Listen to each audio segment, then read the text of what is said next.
Hello guys, welcome back to my channel. তো guys, অনেক দিন পরে আমার মামা বাড়িতে বেড়াতে যাচ্ছি। তো দেখতে পাচ্ছেন যে আমি এখন আছি আমাদের রামনাবাদ নদীতে। আমাদের নদীতে খেয়া পার হচ্ছি। তো আর কিছুদিন পরে এখানে ব্রিজ হবে, ব্রিজের কাজ অলরেডি শুরু হয়ে গেছে। তো আমাদের নদীটা আসলে অনেক সুন্দর। তো দেখতে পাচ্ছেন এর আশেপাশের ভিউটা কত সুন্দর। তো আমি এখন খেয়ায় ওপার পার হয়ে তারপর বাসে করে যাব পটুয়াখালী, পটুয়াখালী থেকে যাব বরিশাল। তো আমার মামাবাড়ি যেখানে, সে জায়গাটা হচ্ছে বাখেরগঞ্জের মধ্যে, দারিয়াল ইউনিয়ন। তো অসম্ভব সুন্দর সেই জায়গাটা। তো দেখতে পাচ্ছেন যে কত সুন্দর নদীর চারপাশের দৃশ্য।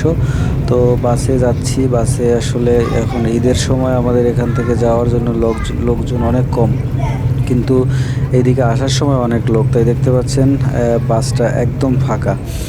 তো মনের মধ্যে অন্যরকম একটা এক্সাইটমেন্ট কাজ করতেছে। অনেক দিন পরে যাচ্ছি মামা বাড়িতে।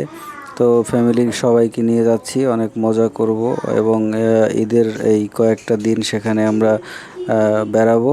অসম্ভব সুন্দর জায়গা, আপনাদের ঘুরে সেখানে দেখাবো। তো আমরা বাস থেকে নেমে মামা বাড়ির উদ্দেশ্যে একটা অটো রিজার্ভ করলাম।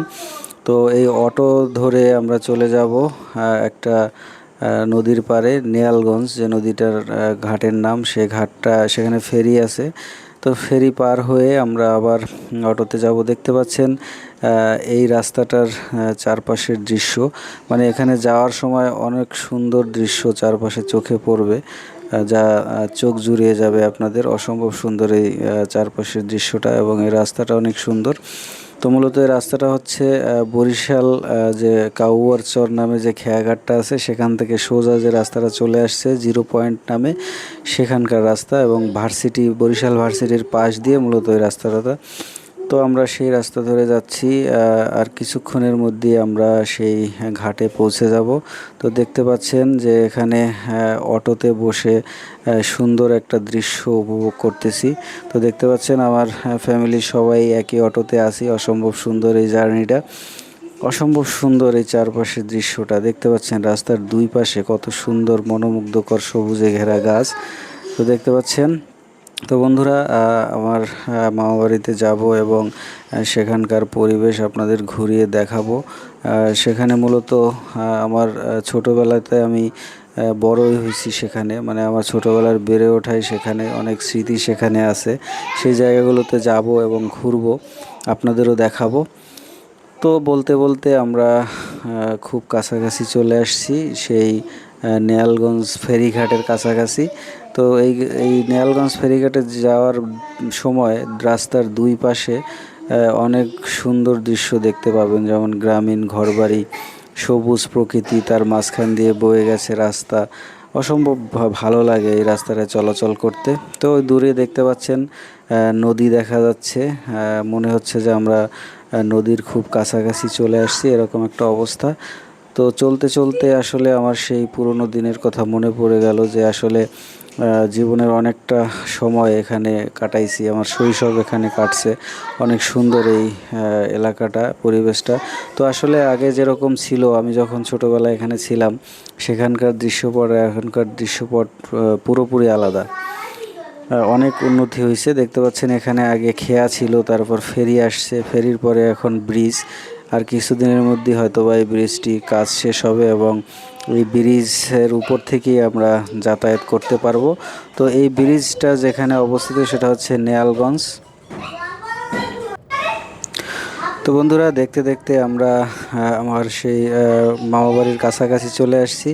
আর কিছুক্ষণের মধ্যেই আমরা সেখানে পৌঁছে যাব। তো আপনারা সাথেই থাকবেন, এখানে বেশ কিছু ভিডিও আমি দেব, এখানকার সব জায়গার ভিডিও দেব, এখানে আমি ছোটোবেলায় যেখানে বড় হয়েছি আমি। তো বন্ধুরা, অবশেষে চলে আসলাম। দেখতে পাচ্ছেন এই হচ্ছে আমার মামার বাড়ির সামনের সাইড। দেখতে পাচ্ছেন পাশাপাশি দুইটি বিল্ডিং, আমার দুই মামার। তো বন্ধুরা, দেখতে পাচ্ছেন এই হচ্ছে আমার মামা বাড়ির পুকুর ঘাট। তো ছোটোবেলায় আমি যখন এখানে থাকতাম, এই পুকুরে অনেক গোসল করছি। এই পুকুরের সাথে আসলে অনেক স্মৃতি জড়িত আছে আমার।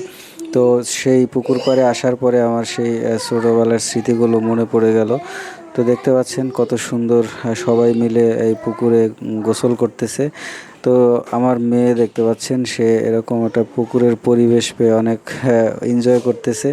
সে গোসল করার চেষ্টা করতেছে, নেমে কিন্তু ভয় পাচ্ছে। আসলে এরকম পুকুরে নামার অভ্যাস নাই, তাই এরকম অর্ধেক পানিতে আর অর্ধেক উপরে বসে গোসল করতেছে। তো ওর ফিলটা আসলে অন্যরকম, এরকম পরিবেশে কখনো যাওয়া হয় না, তাই এরকম পরিবেশ পেয়ে অনেকটা আনন্দিত এবং উচ্ছ্বাসের সাথে গোসল করতেছে।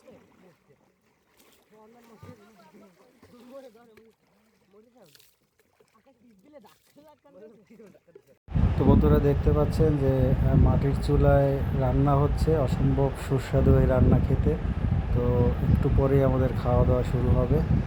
বাড়ির ছাদে কিছু ড্রোন ফুটেজ নিলাম আমার বোনের। তো অসম্ভবই সুন্দর জায়গাটা, আমি আপনাদের পুরো জায়গাটা ঘুরিয়ে দেখাবো। তো বন্ধুরা সাথেই থাকবেন, যদি ভিডিওটি ভালো লাগে অবশ্যই আমার চ্যানেলটি সাবস্ক্রাইব করবেন। ধন্যবাদ সবাইকে।